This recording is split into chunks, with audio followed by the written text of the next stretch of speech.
Hello guys, இந்த வீடியோவில் நம்ம எந்த கேள்வி பார்க்க போகிறோம் அப்படின்னு சொல்லிட்டு டைட்டில்லையும் போர்ட்லையும் இருக்குது. ஸோ நீங்கள் பார்த்துக்கொள்ளையிலும் வாங்க நம்ம கேள்விக்குள்ளே போகலாம்.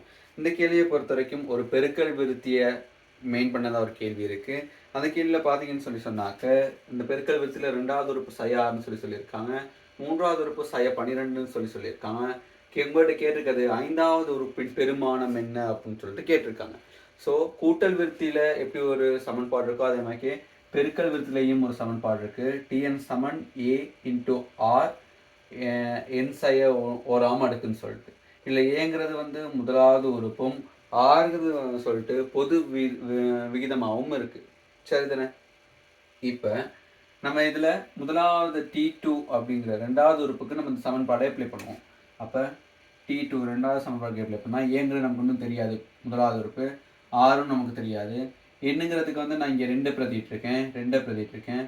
ஸோ எண்ணுக்கு 2, 2லேருந்து 1 போனால் 1, அதை இங்கே போட்டு காட்டுங்கிற அவசியம் இல்லை. இதுக்கான பெருமானம் சய 6 இருக்குது. சரிதானே? அடுத்து நான் இதை T3க்கு பிரதிடுறேன். T3க்கு பிரதிடும்போது ஏ இன்னும் எனக்கு தெரியாது. ஆர் எண்ணுங்கிறதுக்கு நான் 3 பிரதிடுறேன். அப்போ 3லேருந்து 1 போகுமா தான் 2. இதுக்கான விடை சய 12ன்னு சொல்லி கொடுக்கப்பட்டிருக்கு. அப்போ நான் இதை 1வது சமன்பாடுன்னு எடுக்கிறேன், இதை 2வது சமன்பாடுன்னு எடுக்கிறேன். ஓகே தானே?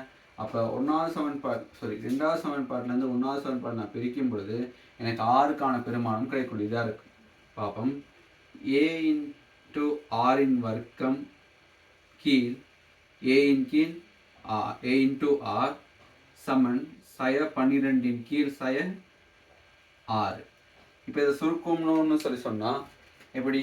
ஏயும் வெட்டுப்பற்றும், ஆறும் மேலே ஆறு வர்க்கத்தில் ஒரு 6 வெட்டுப்பற்றும், சய வெட்டுப்பற்றும், இதனை சொல்லணும்னா மேலே 2. ஸோ நமக்கு என்ன ஆறுக்கான பெருமானம் என்ன வரப்போகுது? 2 வரப்போகுது. 6 கண்டுபிடிச்சிட்டாங்க. இப்போ ஏ எவ்வளோன்னு சொல்லிட்டு கண்டுபிடிக்கணும். அதுக்கு நான் முதலாவது சமன்பாட்டில் அப்ளை பண்ணுறேன். முதலாவது சமன்பாடு ஏஆ சமன் சய 6. அப்போ ஏத்தான் நான் கண்டுபிடிக்க போகிறேன். ஆறுக்கான பெருமானம் 2, சய 6 அப்படி வரும்.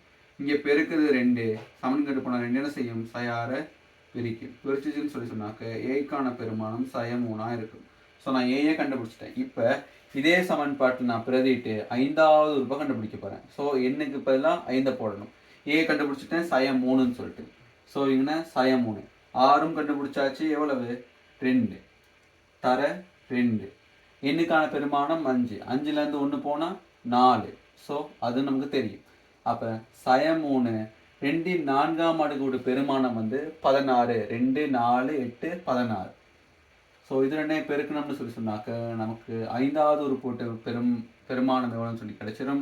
அப்போ இது 2 பெருக்கணும்னு சொன்னாக்க சய 48 அப்படிங்கிறது தான் உங்களுக்கு ஃபைனல் ஆன்சராக வரும். அப்போ 5வது உறுப்பு பெருமதி சய 48. ஓகே தானே கைஸ்? ஓகே, நம்ம அடுத்த காணொலியில் சந்திப்போம். பாய்.